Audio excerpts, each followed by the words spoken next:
Барлықтарыңызға сәлем, менің құрметті тыңдармандарым. Әңгіме ұнаса каналыма тіркеліп лайк басып кетіңіздер.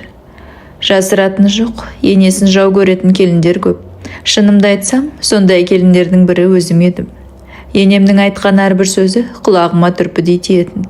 Жүрегіме енедей қадалып, жаным аурушы еді. Мейірімсіз, сараң адам деп ойлайтынмын. Себебі ол сұрамсақ көршілерді де жек көретін. Ешкіммен ештеңе ауыспайтын. Ал мейірімсіз дейтінім маған жаны ашымайды деп ойлайтынмын. Түнде бірнеше рет оянып, бала емізетініме қарамастан, таңертең ерте тұруымды талап ететін. Және бөпемді бесіктен шешкізбейтін. Менің шамам келмейтін. Ауыр текеметтерді апта сайын шығарып, шаңын қаққызатын. Көктем шығысымен жер тырмалап көкөніс көшеттерін отырғызуға кірісетінбіз. Күз түскенше тыным таппайтынбыз. Тіпті шілденің шіліңгір ыстығында да ұйқыға жатпайтын. Енем жата қоймаған соң үндемей бөлмеме кіріп кетуге де ұялатынмын. Қасында жүруші едім. Жасы 60-тан асып кетсе де ширақ қимылдайтын. Ағаш жарып, кетпен шабуға шаршамайтын. Қарулы кісі еді. Қорада ұсақ малы, тауығы, сиыры бар. Таңертең ұйқыдан тұрысымен қым-қуыт тіршілік басталып кетеді. Сиыр сау, сүт пісіру, күбі пісу, табаға нан жау, самаурынға шай қою, осылай жалғасып кете береді. Ет таусылған күні мал сойылады. Ол күнгі тірлік тіпті қиямет. Шек қарын аршу, бас сирақ үйіту, ет тұздау, жаз айларында банка жабу. Күн сайын қайталанатын бір тірлік. Шеті де, шегі де жоқ. Бірақ осының бәрін жалғыз істемеймін. Үнемі жанымда енем жүреді. Шала істесем, алдымен ұрсып тастап, кейін қалай істеу керектігін үйретеді. Әйтеуір енемнің үйінде өзімді құлдықта жүргендей сезінетінмін. Іштей, сонша малды не қылмақшы, сатып жібермей ма? Нанды сатып алып жеуге де болады ғой. Ыстық отқа қақталып, күніге жаба бермей. Банканы жапқанымды қайтейін, қыздарына беріп жібереді. Маған түк пайдасы жоқ деп ойлаймын. Осындай мазасыз ойларымды күйеуіме де айтам. Ол үндемейді. Не керек, мен бөлек шығуға қатты асықтым. Онда да қалаға кетемін дедім. Бөлек шықсам, қалада тұрсам, өз қалауымдағыдай өмір сүремін деп ойладым. Қалада бізді құшақ жайып күтіп отырған ешкім жоқ. Бастапқыда пәтер жалдап күн кештік. Кейде пәтер иелерінің қойған талаптарымен келіспей сөзге келіп қаламыз. Күйеуімнің азын-аулақ табысын тамаққа, пәтер ақыға, жол ақыға деп бөлеміз. Оның арасында тиындап, жинап, керекті заттарымызды сатып аламыз. Үйімізге бір зат алып қоссақ қуанып, келесісін әлі біраз күтуімізге тура келетін кездерде көп болды. Өзің тиындап жинап, әзер дегенде сатып алған затыңды көршің сұрап алып бұзып берсе, қалтаңда, жүйкеңде жұқарады екен. Осындай жағдай менің басымнан 2 рет орын алды.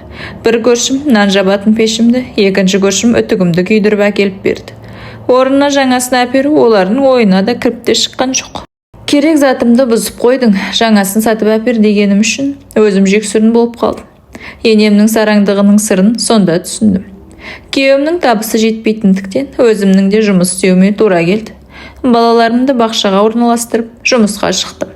Екеулеп жұмыс істеп, тезірек баспаналы болуымыз керек деп ойладым. Бірақ қанша жұмыс істесек те қаладан пәтер сатып алуға шамамыз келмеді. Содан кейін қала іргесіндегі ауылдан жер сатып алып, шағын баспана тұрғыздық.